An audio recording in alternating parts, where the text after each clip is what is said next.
जय हिंद साथियों। एक बार फिर मैं वेटरन महेश चौहान आपके सामने OROP2 की नई अपडेट लेकर और तथ्यों के साथ उपस्थित हुआ हूँ। मेरी आपसे विनती है कि कृपया वीडियो को पूरा देखें और अगर अच्छा लगे लाइक शेयर और कमेंट अवश्य करें। और जिस साथी ने चैनल को सब्सक्राइब नहीं किया है वो सब्सक्राइब कर लें। साथियों, अभी हमारी जनवरी की पेंशन 31 जनवरी 2023 को सभी के खातों में अपडेट हुई, जिसमें कि हमारे PCDA स्पर्श की तरफ से मैसेज आए और अकाउंट में पेमेंट आई। उसमें भारी गड़बड़ी देखने को मिली है। जैसा कि आप थंबनेल में देख रहे हैं, मैंने लिखा है PCDA ने किसी को किया मालामाल तो किसी को नहीं दिया कुछ भी। उसी विषय में मैं आपको बताना चाहूँगा कि मेरे पास आज सुबह से काफ़ी कॉल आ रहे थे कि सर हमने जो 20 फरवरी का जंतर मंतर का धरना है वह कैंसिल कर दिया है। तो साथियों, मेरी आप सभी से अपील है कि हमारा धरना कैंसिल नहीं है, वह हमारे अधिकारियों द्वारा फैलाया गया मायाजाल है। हमें हर परिस्थिति में 20 फरवरी पर जंतर मंतर पर पहुंचना है और अपनी आवाज एक साथ एकजुटता और पूर्व सैनिकों का जो हमारा संगठन है विभिन्न, उन सब की एकता को प्रदर्शित करना है और सरकार पर अपने वोट बैंक का दबाव बनाकर अधिकारियों द्वारा किए गए हमारे ऊपर अत्याचार से हमें मुक्ति लेनी है और अपनी आवाज माननीय प्रधानमंत्री साहब तक पहुंचानी है कि आपने जो 23,000 करोड़ का बजट दिया है उसमें भी हमारे को कुछ नहीं मिला है। हमारे को PCDA के सर्कुलर नंबर 666 में दर्शाया गया है कि हमारे GSO साहिबान, सूबेदार साहब, subedar major, honorary captain, honorary lieutenant साहब ज्यादा पेंशन ले रहे हैं। ऐसा कैसे हो सकता है कि हमें ज्यादा पेंशन दी?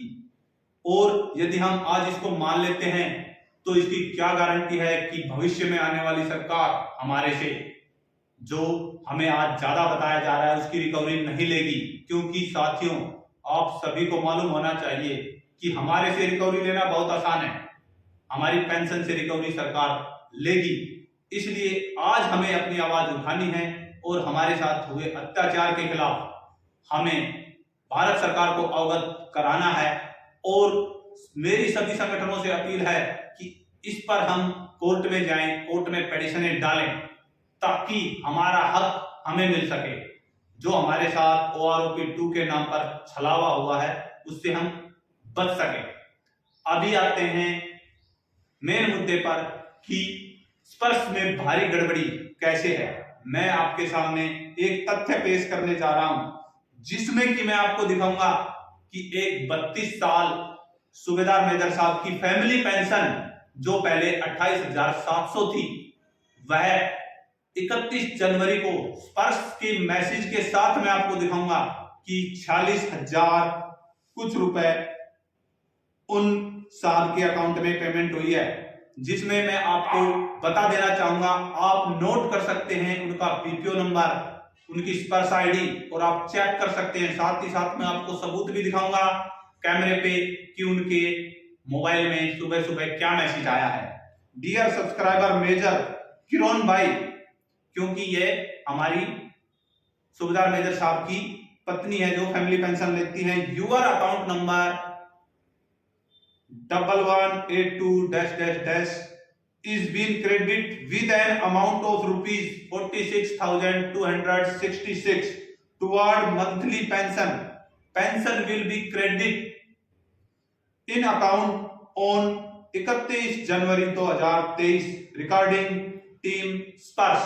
यह मैसेज आप कैमरे के सामने देख सकते हैं कि यह एक सबूत है कि अगर हमारी फैमिली पेंशन सूबेदार मेजर साहब की 46,266 बनती है तो हमारी सर्विस पेंशन भी उसके हिसाब से बनाई जाए। और यह सूबेदार मेजर साहब 2004 में पेंशन आए हैं, 91 में सूबेदार साहब पेंशन आए हैं, उनकी पुरानी पेंशन आई है। एक हमारे हवलदार साहब जो 2 में पेंशन आए हैं उनकी पेंशन में बढ़ोतरी 3030 रुपए हुई है।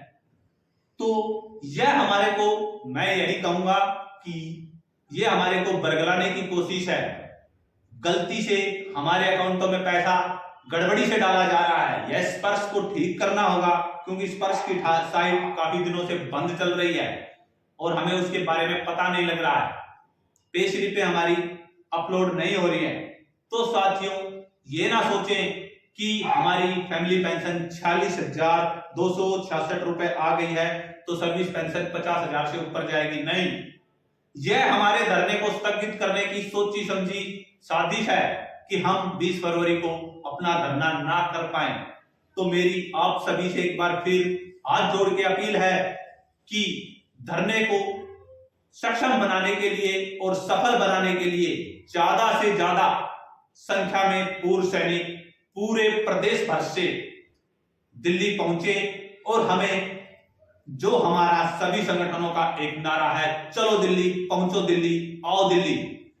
तो मेरी आप सभी से एक बार फिर अपील है कि दिल्ली अवश्य आए और जंतर मंतर पर पूर्व सैनिक एकता का परिचय दें और भारत सरकार को बताएं कि यदि हम सरकार बनाने में सक्षम हैं तो सरकार गिराने में भी सक्षम है। यदि हमारी रेवाड़ी की रैली प्रधानमंत्री साहब याद करें कि उन्होंने कहा था कि अगर पूर्व सैनिक मेरे को वोट देंगे तो मैं उनको 1 रैंक 1 पेंशन का, जो उनका काफी दिनों से, काफी सालों से लंबित मामला पड़ा है, उसको पूर्ण करूंगा।